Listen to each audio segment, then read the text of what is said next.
Bendito y alabado es el nombre de Dios Todopoderoso, Creador del cielo y de la tierra, Padre Celestial, Padre amado, Padre misericordioso.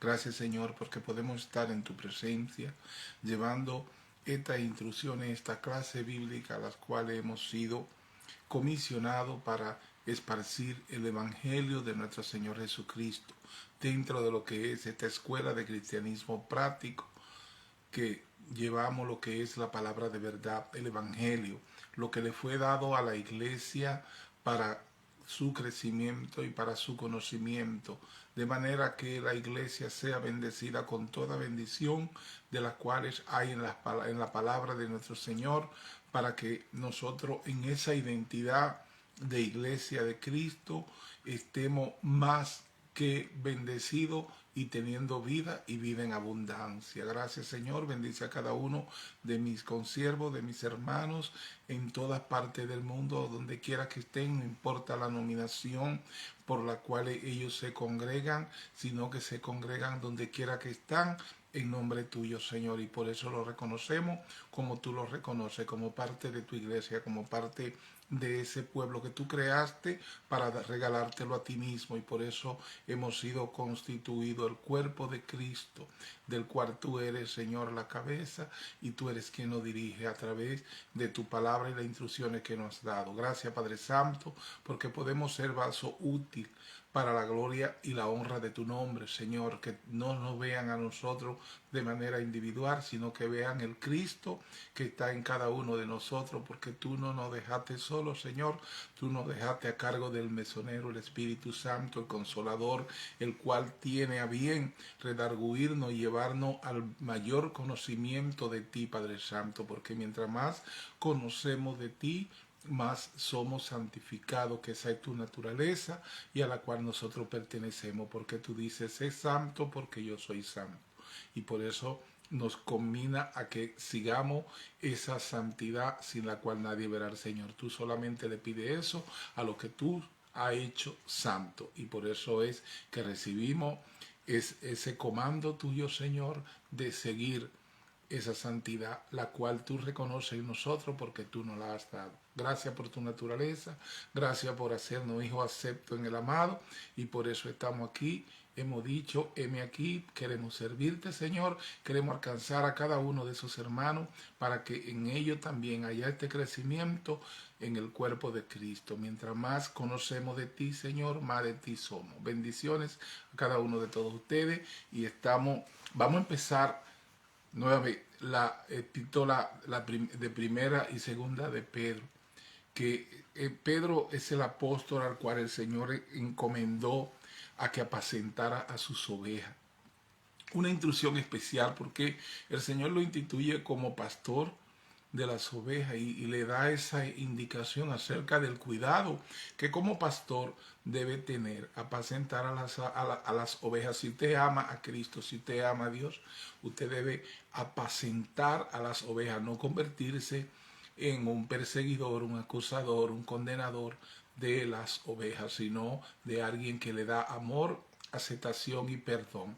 Y por eso en la epístola de Pedro se habla mucho del alma. ¿Y por qué? Porque cuando la oveja tiene su alma en paz y en conexión con el Señor, las ovejas tienen esa paz para con Dios, y esto se manifiesta a través del alma, donde están los sentimientos. El alma, como el cuerpo, tienen un límite de existencia, por tanto así que el Señor dice que al alma la pondrá a dormir y que más nunca se acordará de ella. Es un ente que nos da el conocimiento y el entendimiento de lo que es gozo y de lo que es tristeza, porque en el alma está esa barra, esa regla de los sentimientos, y por eso el Señor no quiere que estemos en un desierto por una disciplina de Él, y que nosotros lo suframos en nuestra alma y andemos en un desierto como un alma en pena.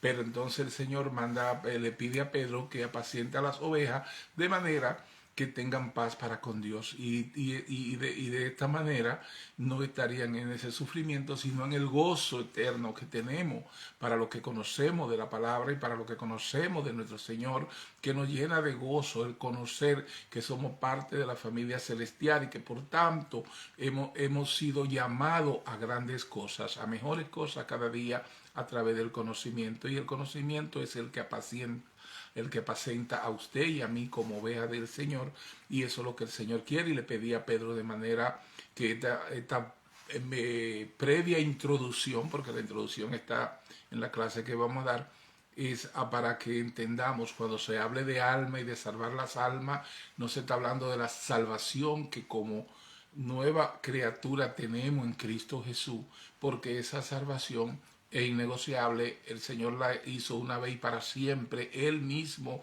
se ofreció a sí mismo y murió en la cruz del Calvario para esa salvación. Cuando se habla de salvar las almas, es de salvarlas de pérdidas. Por ejemplo, como le pasó a los desobedientes de la historia. Todos los hombres de la Biblia, todos, con excepción de Cristo, le fallaron a Dios. Y tuvieron también lo que se llaman las consecuencias. El Señor es justo y por tanto cada quien tuvo una retribución de acuerdo a lo que habían hecho. Y el Señor también señala esta parte. Cuando hablamos de aquí de salvar las almas, estamos hablando de salvarla de pérdidas, no de perdición, porque aquí ninguna condenación hay para los que están en Cristo Jesús. Por lo que si usted fue traído a los pies de Cristo por nuestro Señor, quien es quien agrega lo que han de ser agregado a la iglesia, usted fue escogido y dado de vida eterna. Eso no va a cambiar. Usted puede ser amonestado, usted puede pasar por el filtro de la disciplina, del juicio de Dios y tener pérdidas, como dice el Señor. Aún así, tus obras que son de hojarasca se quemarán, pero aún así entrará, porque aún con todas esas pérdidas no va a perder tu vida eterna, porque el Señor te lo garantiza. Dice que aún así, aunque tengan que pasarlo como por fuego, mire que el Señor no dice que lo tira al fuego, sino que aunque lo tenga que pasar como por fuego, van a tener esta pérdida, pero entrarán para que estén conmigo, porque van a ser blanqueados. Vamos a ser blanqueados si no nos limpiamos nosotros de nuestras faltas para estar bien para con Dios, y nos va a limpiar, nos va a blanquear para entregarnos a sí mismo, para que estemos con Él para toda la eternidad. El Señor en su palabra nunca habla de condenación y perdición para lo que son sus ovejas. Sus ovejas podemos tener pérdida por nuestro comportamiento y nuestra falta para con Dios, y esa pérdida vamos a tener sufrimiento, vamos a tener tribulaciones, vamos a tener todo esto que vienen dentro de lo que es la disciplina del Señor, porque el Señor nos llama y nos combina a que estemos siempre agradándole a Él, de manera que llevemos la paz para con Dios como Él nos la ha dado. Y es por esto que hay que hacer esa gran exhortación y esa gran diferencia de que a nuestros hijos son hijos de Dios y son parte de la promesa, y donde quiera que estén, aún estén haciendo lo que estén haciendo, son parte de esa promesa, y no hay condenación para los hijos de Dios, para los que son ovejas del Señor, para los que tienen la promesa. Y dice que usted y su casa, sus hijos son bendecidos en usted.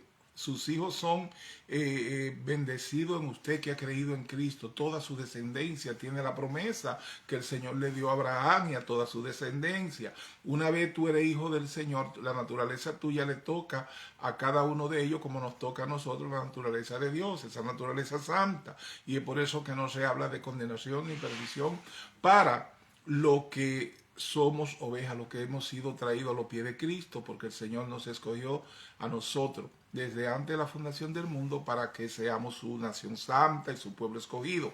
Y esta aclaración la hacemos porque cuando estemos hablando vamos a estar claros que cuando se habla de las almas se está hablando de esta condición, porque Él no se lo pide a los celestiales, a los ángeles, no, le pide a los pastores que salven las almas de pérdidas, de manera que los pastores tienen ese acceso a apacentar a las ovejas, haya paz en el corazón de cada uno de nosotros, en nuestras almas, de que no tengamos pérdida ni sufrimiento por no haber sido instruidos, por no haber conocido la voluntad de Dios, de que nosotros vivamos en esa obediencia que el Señor no hace y nos llama a que vivamos, a que sigamos la santidad sin la cual nadie verá al Señor. Todo el que el Señor le pide que siga la santidad porque ya Él lo ha hecho santo, porque ya Él se lo ha dado, ya lo ha hecho parte de la familia celestial. Cuando dice sin la cual nadie verá al Señor, es que ninguno de esa simiente que persigue a la simiente de la mujer y que de hecho son dos simientes que el Señor estableció que había, lo estableció en Génesis 3:15, donde dice que la simiente de la serpiente perseguirá siempre a la simiente de la mujer, que es Cristo y los que somos de Cristo. Y es por esta razón que el Señor habla de nosotros como su pueblo, como su nación santa, y nos pide que sigamos la santidad que Él nos ha dado, porque a los que no son de Él no le ha dado santidad, y eso no verán al Señor. Eso no hay que condenarlo, porque nacieron condenados. Esa es la verdad de la palabra. Primera de Pedro 1, del 1 al 2. Les recordamos que Cristo, la Verdad TV, nuestro canal de YouTube, y todas estas clases están ahí para que usted pueda ir a revisarla. Tenemos alrededor de o más de 350 videoclips de mi hermana Laura Cisa Luciano y yo, Huáscar Cisa Luciano, que estamos dando esta clase de manera que cada uno de ustedes tienen acceso a ella a través de Cristo, la Verdad TV, nuestro canal de YouTube, y ahí están todas las clases, todos los libros del Evangelio, todos están ahí desde el versículo 1 hasta el versículo final de cada libro, explicado y dado como instrucción sin ningún tipo de alteración, porque nosotros servimos a la verdad de la palabra y como el Señor nos la dio, así la servimos, sin hacerle ninguna arreglo o interpretaciones de hombres, sino decir lo que Dios dice, como Dios lo dijo, que es la verdad y es la que nos hace libre, la verdad de la palabra, sin ninguna religiosidad o sin ningún dogma de hombre o sin ningún tipo de línea de pensamiento de hombre que lo hacen para mantener a los hombres cautivos de sus maneras de ver las cosas. Esta es la manera en que Cristo nos habló y esta es la manera en que nosotros le presentamos en cada uno de nuestros videos. Usted puede revisarlo, que no nos salimos ni un ápice de la palabra. Simplemente llevamos lo que el Espíritu nos pone en el corazón en el momento de dar la clase y la palabra tal y cual es, como la vamos viendo y como nos va revelando el Señor. Y en la misma palabra el Señor y el Espíritu Santo le revela a usted que está recibiendo la clase de la palabra de verdad como Él quiere que usted la reciba. Lo bendecimos en el nombre de Cristo. Primera de Pedro 1, del 1 al 2, introducción. El escritor y los lectores previstos de esta carta. Autor Pedro. Él no era solamente un apóstol, sino además era el líder del grupo apostólico. Pedro era un hombre importante y de influencia en la iglesia primitiva. Considerando al autor, los primeros cristianos deben haber recibido esta carta con importancia, y así nosotros en el día de hoy. Destinatario: a los expatriados peregrinos. La idea detrás de la palabra expatriado es de alguien que es residente temporal en una tierra foránea.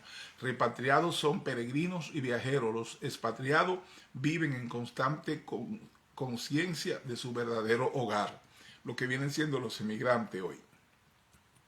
Los expatriados de la dispersión. Pedro claramente está escribiéndole a los gentiles. Aún así, los llama expatriados de la dispersión, un nombre que era aplicado a los judíos. Él los llama así porque mira que los cristianos de su tiempo han sido rociados, regados por el mundo como los judíos. Habían sido esparcidos en la dispersión después de la caída de Judá y Jerusalén, cuando fueron conquistados por los babilónicos, los judíos, ¿no? Ponto, Galacia, Capadocia, Asia y Bitinia. Estas áreas en específico eran lugares donde el cristianismo había sido extendido en las primeras décadas del comienzo de la iglesia. Probablemente era la ruta que el mensajero original de la carta de Pedro seguiría al distribuir la carta. Esto no fue escrito a ninguna congregación, pero intencionalmente escrito a todos los cristianos, incluyéndonos a nosotros en el día de hoy. El propósito de la carta: Pedro, apóstol de Jesucristo, a los expatriados de la dispersión en el Ponto, Galicia, Capadocia, Asia y Bitinia, elegidos, según el previo conocimiento de Dios Padre, por la obra santificadora del Espíritu, para obedecer a Jesucristo y ser rociado con su sangre. Que la gracia y la paz os sean multiplicadas. Primera de Pedro 1, del 1 al 2. Esta carta es enviada es la necesidad de consuelo por parte de sus destinatarios. Era tan difícil vivir en aquellos momentos de tanta persecución, angustia e incertidumbre, que Pedro se aboca a intentar abrir sus ojos a una realidad distinta a la que ellos estaban viviendo, una realidad eterna, la cual fue planificada desde antes de la creación del mundo y fue puesta al alcance de sus manos. El propósito de la carta: la posibilidad de disfrutar de una verdadera relación con Dios en este tiempo, tanto como la de obtener una esperanza viva y real sobre una eternidad en la presencia del Creador. Era algo que ellos no solo debían conocer, sino que debían vivir a la luz de ambas verdades. El principal objetivo de Pedro fue que sus destinatarios pudieran poner sus ojos en aquellas realidades que Cristo la hizo posible y sopesar su experiencia diaria y toda su existencia a la luz de ellas. Pedro busca consolar a sus lectores, mostrándole el plan divino, un plan que estaba siendo cumplido y desarrollado en quienes eran sus hijos, a pesar de su lucha y tribulaciones. Más adelante, en la misma epístola, el apóstol también los exhortará a vivir en santidad y según el llamado de Dios. Un mensaje vigente. Nuestras circunstancias y sufrimiento pueden ser diferentes a la de estos creyentes del pasado. La realidad que Pedro muestra en esta carta es cierta también para nosotros. Es necesario que sepamos que si somos hijos de Dios, y lo somos, tenemos una posición espiritual, y la tenemos, y la posibilidad de relación con un Dios quien siempre se muestra disponible ante nuestra búsqueda. Dios está siempre al pendiente de nosotros y nuestras oraciones. Tenga también, por cierto, que vivir con plena conciencia de las verdades espirituales que se aplican a nuestras vidas y de los propósitos divinos para sus hijos, los hijos del Señor, puede cambiar nuestra visión de la realidad y por lo tanto puede darnos un verdadero sentido, el valor necesario y un propósito adecuado para afrontar con firmeza nuestro diario vivir. La descripción de Pedro de sus lectores y todos los cristianos, los siervos, consiervos, elegidos, porque fuimos elegidos por el Señor. Él nos eligió a nosotros y no nosotros a Él. Elegidos según la presencia, el conocimiento previo de Dios, según la presencia de Dios Padre en santificación del Espíritu, para obedecer y ser rociados con la sangre de Jesucristo. Gracia y paz os sean multiplicadas. El elegido según la presencia. Pedro primeramente se refiere a sus lectores destinados como los elegidos, como los es usted hoy recibiendo esta clase. Esto simplemente significa que fuimos elegidos por Dios en un sentido único y particular. La característica inicial hacia los lectores como elegidos está destinada a fortalecer y animarlos en su aflicción. La doctrina de la elección es una verdad divina, es Dios quien lo dice, que lleva la intención de fomentar el bienestar de los creyentes. Porque ¿qué es bueno? Que nosotros reconozcamos que fuimos elegidos porque Dios tuvo en su voluntad santa escogernos elegirnos para que seamos una nación santa. El Señor vino por lo que se le habían perdido y Él sabe quiénes son, y por eso es que nos manda que llevemos el Evangelio a toda parte, lengua y nación, en todo el mundo, de manera que Él sabe quiénes son sus ovejas y a las cuales Él le va a dar, le va a dar la entereza de entender y lo va a redarguir para que conozcan que es a ellos y de quienes se está hablando. Por eso es que Él nos llama elegido, Él nos da la fe, Él le da fe a los que Él elige para que puedan creer en nuestro Señor Jesucristo. Nadie, sin que el Señor le haya dado fe previamente, puede entender y conocer a nuestro Señor Jesucristo. La doctrina de la elección es una verdad divina, no es de hombre, no es de dogma, no es de doctrina.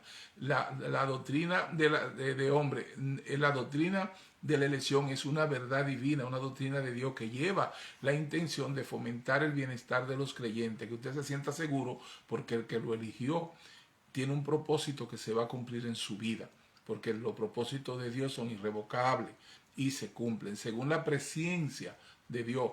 La presciencia de Dios es el conocimiento previo desde antes de la fundación del mundo. Ya el Señor conocía tu nombre, ya el Señor conocía tu predestinación, y por lo tanto el Señor, que es omnisciente, que tiene el conocimiento de todo previo, el Señor por eso nos establece según Él como los elegidos, según la presencia de Dios. Describe la naturaleza hacia su elección. La elección de Dios no es al azar ni desinformada, sino según la presencia, la cual es un aspecto de su omnisciencia.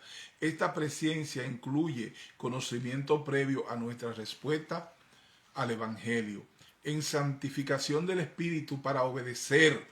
Un resultado esencial en la elección es santificación y obediencia.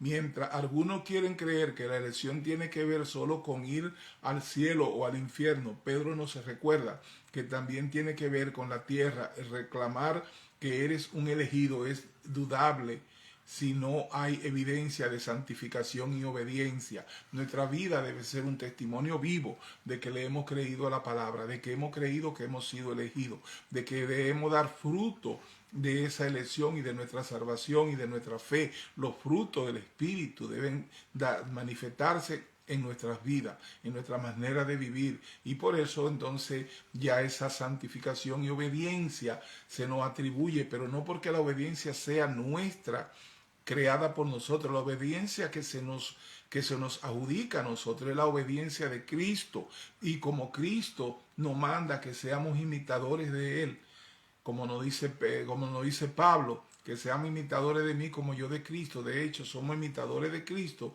entonces tenemos que ser obedientes como Él lo fue, sin ningún tipo de falta. Y nuestras bendiciones presentes van a estar con nosotros en toda esta vida de abundancia que tenemos en la promesa que hay en la palabra para cada uno de nosotros, cuando entendemos nuestra posición en Cristo Jesús y conocemos nuestra identidad como hijos elegidos y nación santa. Y esa santificación y obediencia se va a manifestar en todo aquel que es creyente, en todo aquel que ha creído en la verdad de la palabra, esa verdad que nos hace libres, y ser rociados con la sangre de Jesucristo. Sin embargo, como los elegidos salen cortos de satisfacción y obediencia perfecta, hay una limpieza del pecado para ellos por medio del rocío con la sangre de Jesucristo.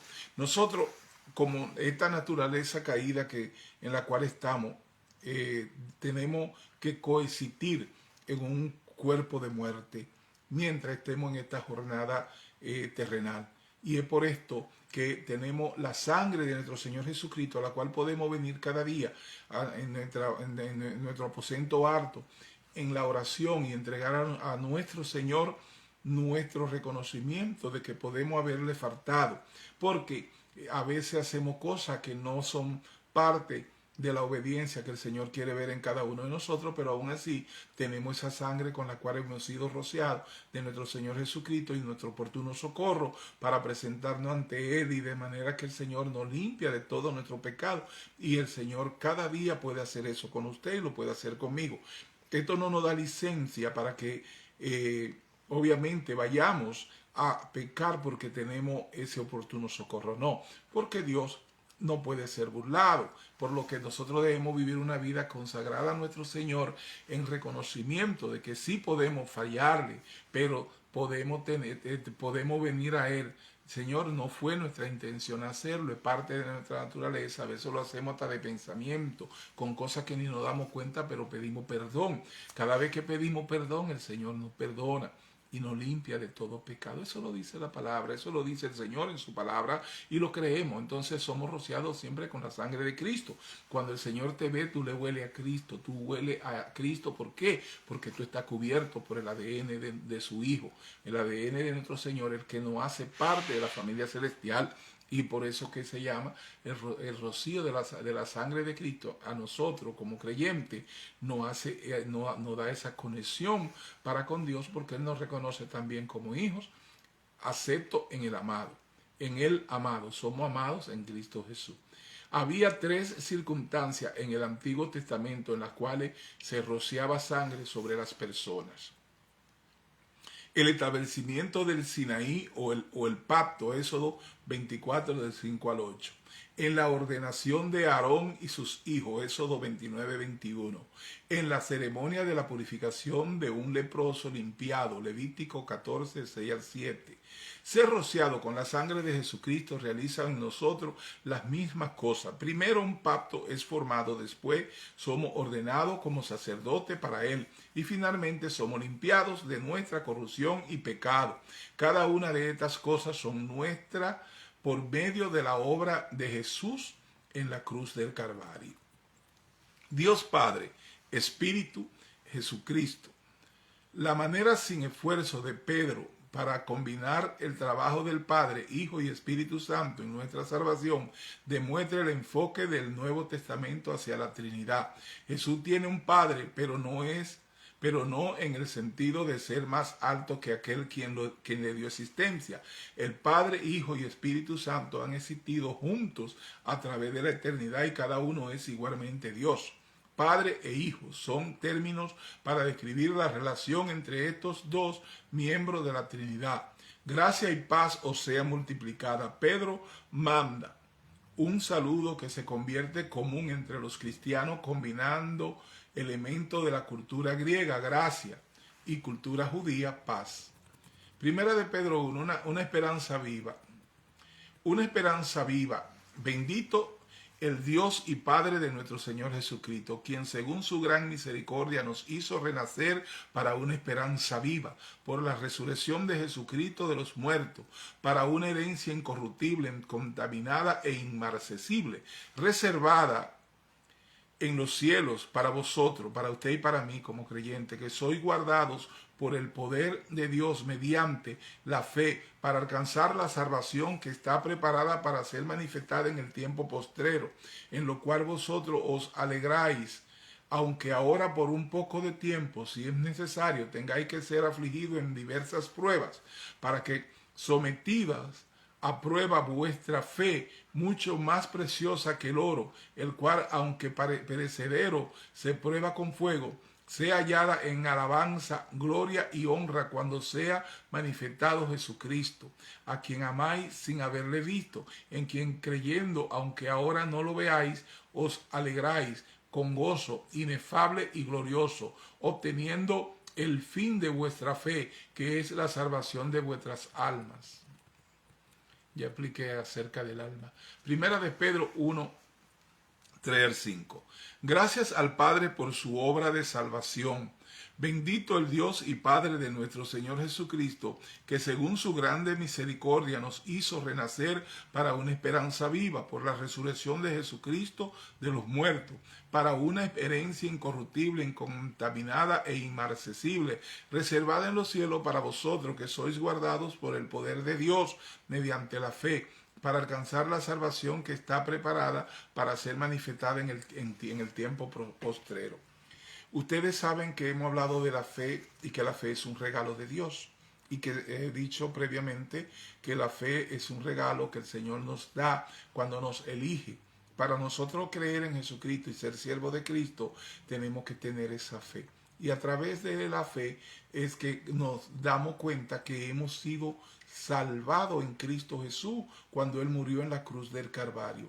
Y esto es por fe, porque nosotros podemos ver a Cristo a través de la palabra, porque Él es la palabra, y podemos entender el sacrificio que Él hizo y la palabra que nos envía para santificarnos en ella. De manera que podamos ser de nosotros lo que Dios dice de nosotros en su palabra que somos. Y es por esta razón que dice que mediante la fe para alcanzar la salvación que está preparada para ser manifestada en el tiempo postrero. No es que no teníamos la salvación, es que la alcanzamos, el conocimiento. Usted alcanza algo cuando conoce de eso. Entonces alcanzamos a través del conocimiento el conocer que en Cristo Jesús fuimos salvos hace más de 2000 años. Esa salvación ha estado siempre, tú siempre has estado en la mano de nuestro Señor Jesucristo cuando Él dijo, los tengo en mi mano a ellos y a los que por ellos creerán en mí. Por ellos los apóstoles creemos en nuestro Señor Jesucristo, por como Pedro nos está enseñando en el día de hoy, en esta epístola, en esta carta, el Señor nos está enseñando esa verdad. Y entonces dice que por la palabra del Evangelio creeremos en Él, y es verdad, y la fe que el Señor nos dio, entonces ahí somos alcanzados de esa salvación, que no digo que usted va a ser salvo o que usted fue salvo hoy, es que usted conoce en el día de hoy que usted fue salvo hace más de 2000 años, en el momento en que Cristo murió en la cruz del Calvario y dijo que todo había sido consumado. Los tengo en mi mano y no perderé ni uno, ni a ellos, ni a los que por ellos creerán en mí, por la fe que el Señor le da. Y estaba hablando de este tiempo postrero en el cual estamos, que nosotros hoy conocemos de esta salvación y que todavía esa sangre que era inmarcesible, incorruptible, que no se desvanecía, sigue cubriendo a cada uno de los que estamos en la mano de Cristo. Y el Señor nos ve y nos conoce por esa sangre. Entonces, esa fe que manifestamos es porque el Señor nos ha dado fe para creer en Cristo y nos ha traído a los pies de Cristo para conocer esta verdad. Entonces, es verdad, la salvación que está preparada para ser manifestada en el tiempo posterior a través de la palabra. Y usted conoce hoy que usted fue salvo hace más de 2000 años y que ya usted estaba en la mano de Cristo cuando Él dijo esa palabra, que nos tenía en sus manos y que no iba a perder ni uno. Si el Señor dice que no va a perder ni uno y usted está en su mano y que están en la mano del Padre, que es más grande que todo, y que no vamos a perder ni uno, creámosles a Dios, no le creamos a nadie que le hable de condenación, que le hable de infierno, porque las ovejas de Cristo, los que fueron elegidos y que fueron entregados a nuestro Señor Jesucristo a través de la fe que el Señor nos dio, no tenemos aquí ninguna condenación hay para los que están en Cristo Jesús. Y para usted estar en Cristo Jesús, tiene el Señor que haberlo traído, porque Él dijo, nadie puede venir a mí si el Padre que me envió no lo trajere. ¿Quién es que lo trae? El Padre. Y usted no puede venir a Él. Eso no son los que voluntariamente vienen, porque hay una cosa por ahí que hablan de que un libre albedrío, que no está en la palabra en ningún lado. En ningún lugar la palabra habla de libre albedrío, pero es tanta la costumbre y la religiosidad que ha metido esa doctrina del libre albedrío, que interpretan cosas que no dicen eso, como que eso es lo que el Señor enseña en su palabra. Si usted tiene libre albedrío, usted no tenía necesidad de un Cristo que muriera por usted en la cruz del Calvario. Usted no tenía necesidad absolutamente de que el Señor hiciera nada para alcanzarlo a usted, sino que usted usaba su propia voluntad y usted se hacía un salvado a través de su propio recurso, y la gloria y la honra de su salvación serían suya y no de Dios. Es por eso que el libre albedrío desmiente y quita todo lo que es la verdad de la palabra, porque la verdad de la palabra enseña que somos salvos por gracia, por medio de la fe, que es la que nos da Dios a través de nuestro Señor Jesucristo. Es de la única manera que nuestra salvación se alcanza. Ahora, usted, como creyente y como conocedor de la voluntad de Dios, usted está cometido a vivir en obediencia. Y si no, el Señor te va a tomar en sus manos y te va a pasar como por fuego y te va a doler, porque dice que mala cosa es caer en la mano de un Dios vivo, porque Él dijo que tú eres oveja, que te dio salvación, y por tu comportamiento y transgresiones, entonces el Señor va a tener que blanquearte y pasarte como por fuego para entregarte a sí mismo y que esté con Él para toda la eternidad. Es clara la ecuación. Usted no tiene opción, usted es salvo y su salvación es eterna y va a estar en las manos de Dios, y no importa que ni lo alto, ni lo bajo, ni lo profundo, ni el pasado, ni el presente, ni el porvenir, ni ninguna cosa creada podrán apartarte del amor de Dios que es en Cristo Jesús. con esa palabra que el Señor nos da, es posible que usted venga a decir que usted es el que puede constituirse salvo a través de su obediencia, a través de sus obras y a través de las cosas suyas, cuando el Señor dice en todas partes que ni tú mismo, que eres algo creado, dice, ninguna cosa creada podrán apartarte del amor de Dios que es en Cristo Jesús. Ni siquiera con tu mal comportamiento ni las cosas malas que haces. Si el Señor tiene que pasarte como por fuego y que tú caigas en las manos en las manos de un Dios vivo y que te va a doler, porque mala cosa es caer en las manos de un Dios vivo, y que te va a blanquear para entregarte a sí mismo y para que estés con Él para toda la eternidad. O sea que no hay condenación para ti, sino que tú tienes ese futuro para con el Señor, de que va a estar con Él para toda la eternidad, aunque Él tenga que pasarte como por fuego, donde se quemarán todas tus obras de hojarasca. Y aún así entrará como pasado por fuego, dice la palabra. La palabra que dice esta verdad acerca de la seguridad de la salvación, que no depende de lo que usted hace, depende de lo que hizo nuestro Señor Jesucristo, y Él está y nos asegura que estamos en sus manos y que no nos va a perder. Por la razón que usted le hayan predicado y le hayan enseñado cualquier otro tipo de doctrina para mantenerlo esclavizado con las obras de un pacto de muerte, de un pacto en el que ni un solo obtuvo la salvación, en ese pacto que se le dio a Moisés y la ley de Moisés. En ese pacto no hubo un solo que fuera perfecto, que se perfeccionara, porque podían hacer muchas cosas, pero con una sola que hacían estaban desprendidos de toda gracia de Dios. Y era por eso que ese fue un pacto de muerte, como lo llama el Señor. Eso fue un pacto de no salvación, y por eso es que yo no le predico a usted. Para los creyentes no se le predica el viejo pacto ni las leyes de Moisés, porque no, ahora sí le hacemos saber que ahora todas las leyes son hechas nuevas en Cristo Jesús. Y aquí todas las cosas son hechas nuevas en Cristo Jesús. Y si el Señor me da ese anuncio, yo debo creer en ese anuncio. Y cuando el Señor le preguntaron, el Señor estableció siempre eso. Cuando el Señor le preguntaron, oh Señor, en el momento de la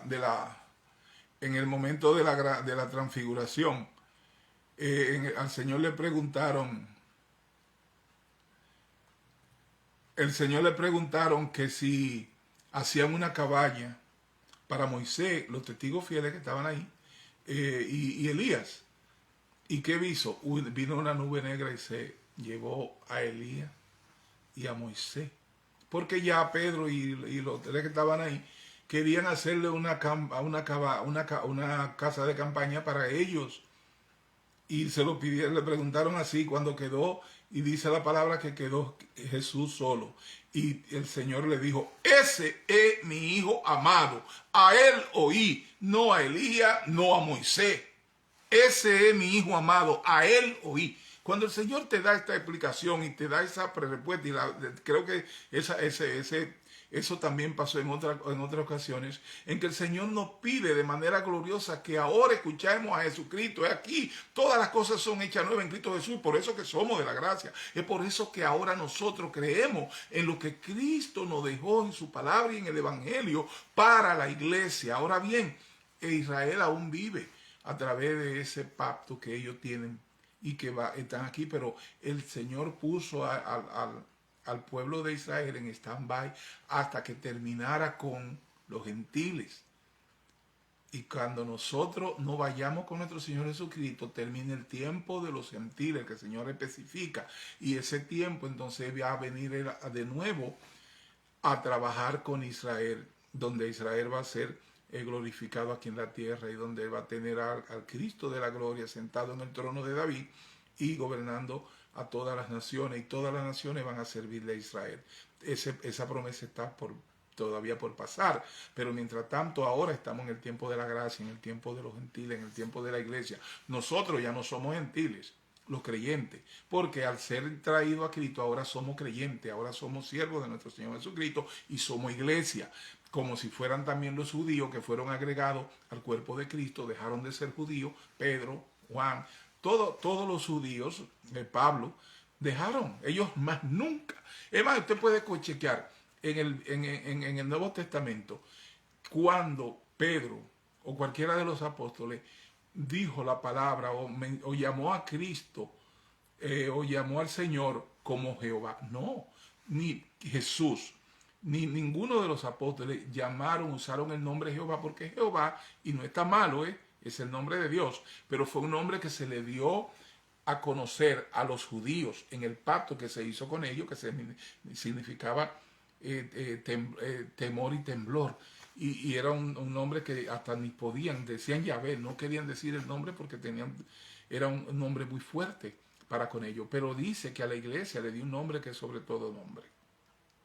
Si el Señor habla de ese cambio y dice que nos dio un nombre que es sobre todo nombre, nuestro Señor Jesucristo, Jesús, que es amor, que no significa temor y temblor, ese nombre que significa amor, y nos dio un nombre que es sobre todo nombre, para que los creyentes de nuestro Señor Jesucristo llamemos al Señor por el nombre que fuimos dados.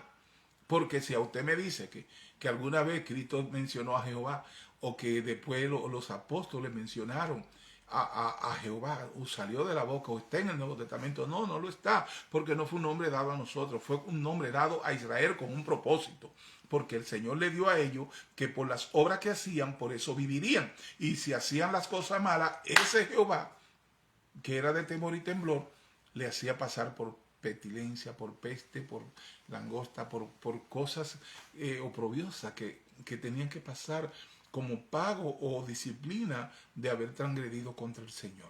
A nosotros no. A nosotros es un nombre que es sobre todo nombre, que es el nombre de Jesús.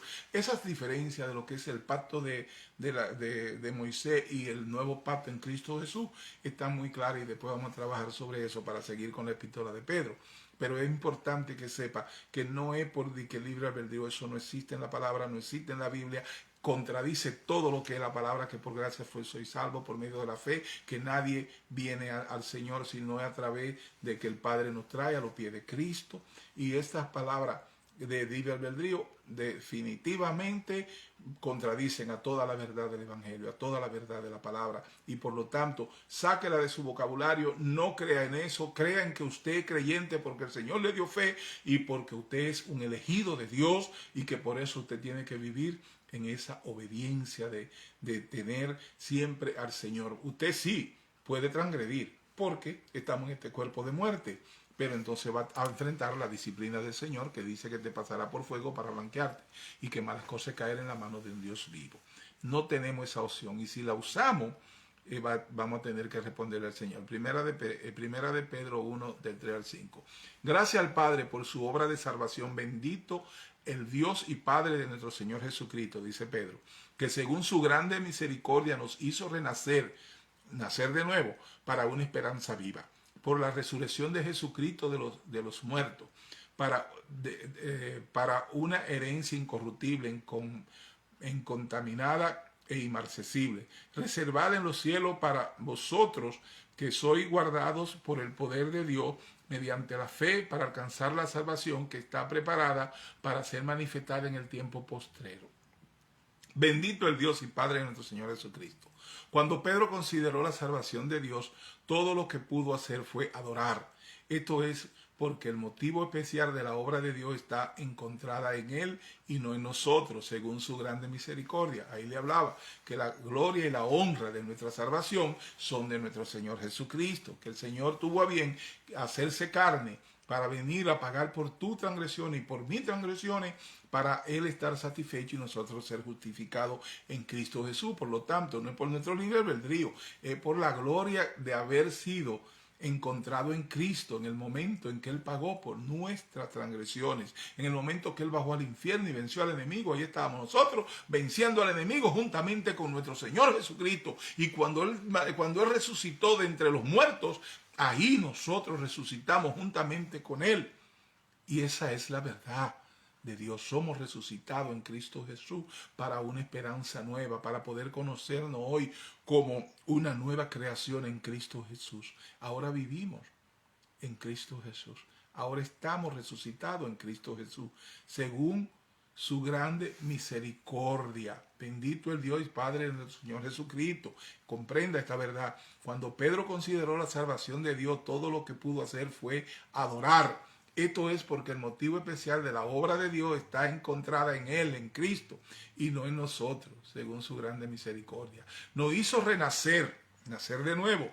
La redacción de nos hizo renacer es diferente al naciere de nuevo de Juan 3:3, pero el significado es el mismo. La idea de Pedro es que cuando una persona es salva, son una nueva creación, 2 Corintios 5:17, para una esperanza viva. Somos nacidos de nuevo a una esperanza viva, porque tenemos una vida eterna en el Salvador, quien ha conquistado a la muerte por sí mismo. La esperanza vive porque está puesta sobre una herencia incorruptible, Cristo, la cual es inmarcesible, Cristo, porque esta está reservada en los cielos, a la diestra del Señor. Este es un contraste significativo en comparación con cualquier herencia en este mundo.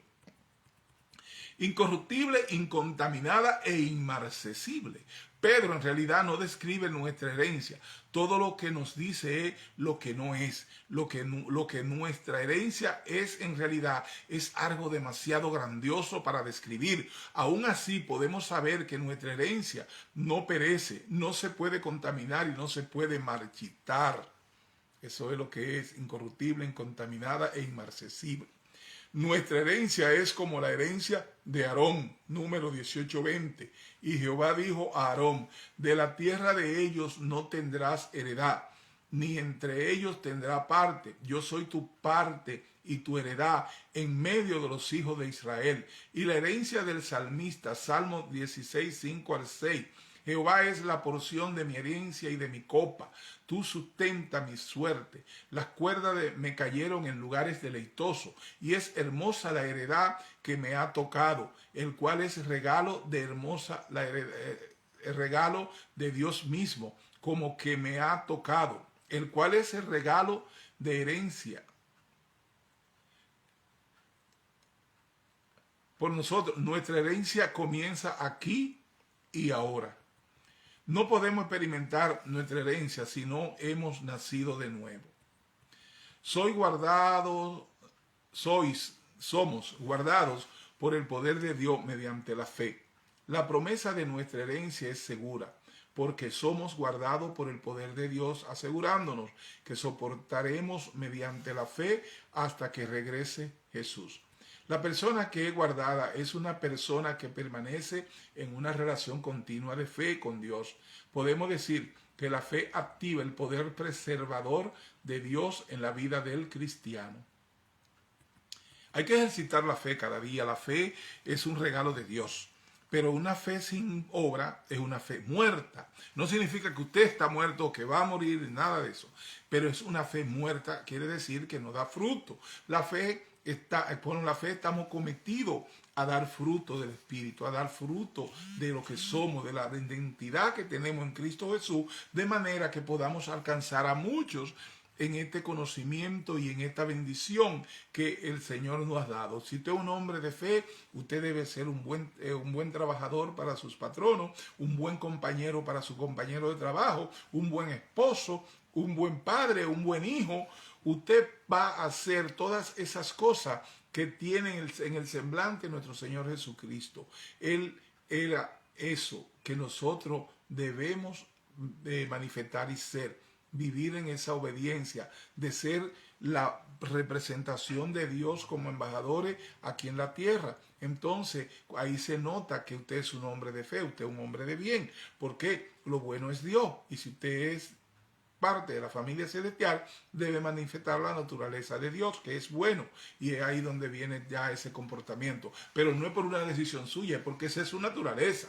Usted va a ser santo o va a hacer obra y va a hacer las cosas de esas obras que Dios preparó de antemano para que nosotros anduviésemos en ellas. Pero no es que por esas obras vamos a conseguir el bien y la gracia de Dios. Eso la tenemos por gracia, de manera gratuita. Mucho antes de la fundación del mundo estábamos programados para ser beneficiados de la gracia de nuestro Señor Jesucristo. La gracia es un regalo de Dios y no es algo que usted lo puede conseguir. Usted se porta bien, es como un santo, como lo que es. Usted hace buenas obras, visita a la viuda, visita a los enfermos, visita a los presos en la cárcel. Hace obra para el propósito que hay en Dios para con el mundo. Entonces somos la sal de la tierra, Somos la luz del mundo, el conocimiento, y es por esta razón que entonces manifestamos, porque es el producto de un hombre y de una mujer de fe. Debemos dar amor, aceptación y perdón. No convertirnos en juzgadores del mundo. Cristo lo dijo, Él no vino a juzgar el mundo. Él vino a enseñar el camino, la paz, el amor, la aceptación y el perdón. Y eso es lo que estamos cometiendo cada uno de nosotros. Y por eso es que nosotros concebimos la verdad como fuimos enseñados. Gracias y en memoria siempre menciono a quien fuera mi maestro, mi pastor, David Gómez, quien nos enseñó la verdad y nos enseñó lo que era acerca de la religiosidad, cómo las religiones son enemigas de Dios, cómo son lo que hacen que haya tanta gente fuera de la iglesia, de las congregaciones, porque a través de la religión el enemigo la usa para perseguir a los creyentes, para acusarlo, para condenarlo, para separarlo. Todo esto no fue enseñado, y voy a hacer siempre honra de lo que él vivió, porque mientras él estuvo vivo, nunca, jamás le dio espacio a eso que él conocía bien, porque venía de una congregación muy religiosa, donde el propósito es la religión y no Dios. Ahora que hemos aprendido y tenemos a bien enseñar, queremos también llevar este conocimiento que recibimos de nuestro Señor a través de Pablo, a través de nuestro pastor David Gómez, y entonces nosotros hemos conocido, cuando usted ve la presencia del enemigo a través de la religiosidad y de los criterios religiosos acerca de la vestimenta, acerca de cualquiera de esas cosas que las religiones persiguen para acusar a las ovejas y mantenerlas atribuladas y que no vivan en el gozo y la plenitud de vida abundante que deben vivir en Cristo Jesús. No es que estamos de nuestra cuenta, no es que no, pero nosotros somos la sal de la tierra y la luz, y Él nos mandó al mundo a donde podemos para manifestar el bien de Dios, hacer eso, que donde quiera que usted esté y con quien sea que usted esté tratando, enseñe que usted ha sido ese al cual el Señor habla, o sea, que la persona que es guardada es una persona que permanece en una relación continua de fe con Dios. Podemos decir que la fe activa el poder preservador de Dios en la vida del cristiano. La vida del cristiano debe estar donde quiera que esté manifestado lo que es el mensaje de Dios, de lo que es una persona afable, una persona buena, una persona que es embajador, representante del amor de Dios, de la aceptación y del perdón. Y es por esto que hacemos este señalamiento a lo que también le estamos dando clase, porque queremos que también aprendan. La religión persigue a los creyentes, y ese es el trabajo del enemigo.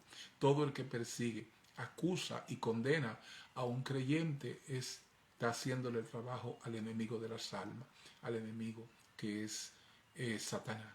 Y esa es la verdad. Ningún religioso está trabajando para Dios, porque inmediatamente toma la religión, esa es la espada del enemigo, para perseguir y acusar a los creyentes de la palabra.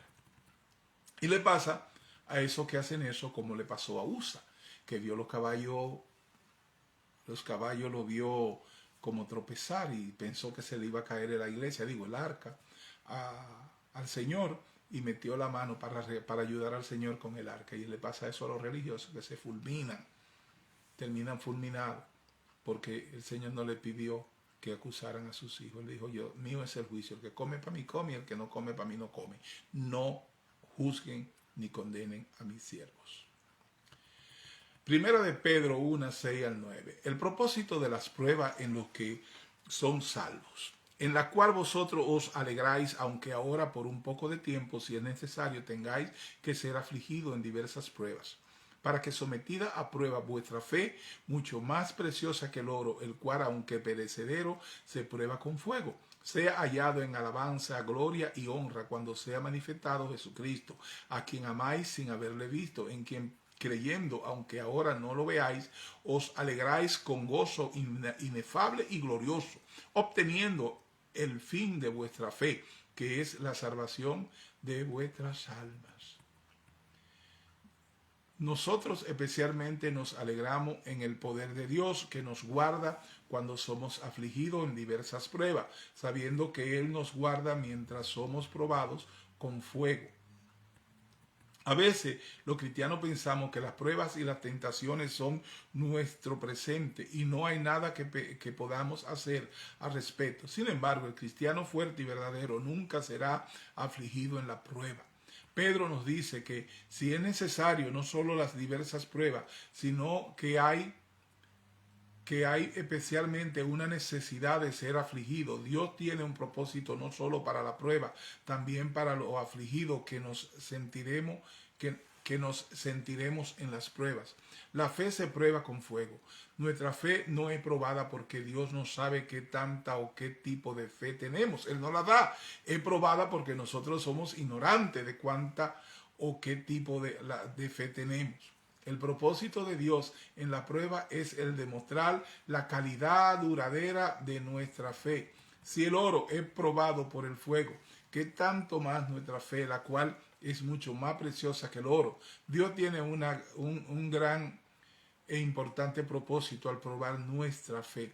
La fe es probada para demostrar si es fe sincera o fe verdadera. La fe es probada para demostrar la fuerza de la fe. La fe es probada para purificarse, para quemar cualquier basura del oro. Es como cuando el Señor le dio a, a Moisés y le pregunta, ¿qué tienes en la mano? Le dice, oh, una vara. Pues úsala. Es igual cuando el Señor nos da la fe. Cuando el Señor nos da la fe, el Señor nos va a pedir lo mismo. ¿Qué tú tienes? ¿Qué te he dado? Pues usa la fe para todo eso. Como el Señor trabaja para con nosotros. La fe es probada para purificarse, para quemar cualquier basura del oro. Es por eso que la fe es probada. El oro es uno de los materiales con más duración. Aún así, algún día perecerá, pero nuestra fe no es eterna. El fin de vuestra fe es el regreso de Jesús y nuestra salvación. Las pruebas y las aflicciones serán inevitables mientras estemos en este lado del fin de vuestra fe. Mientras no veamos al Dios que servimos, debemos de soportar las pruebas y enfrentarlas con fe y gozo.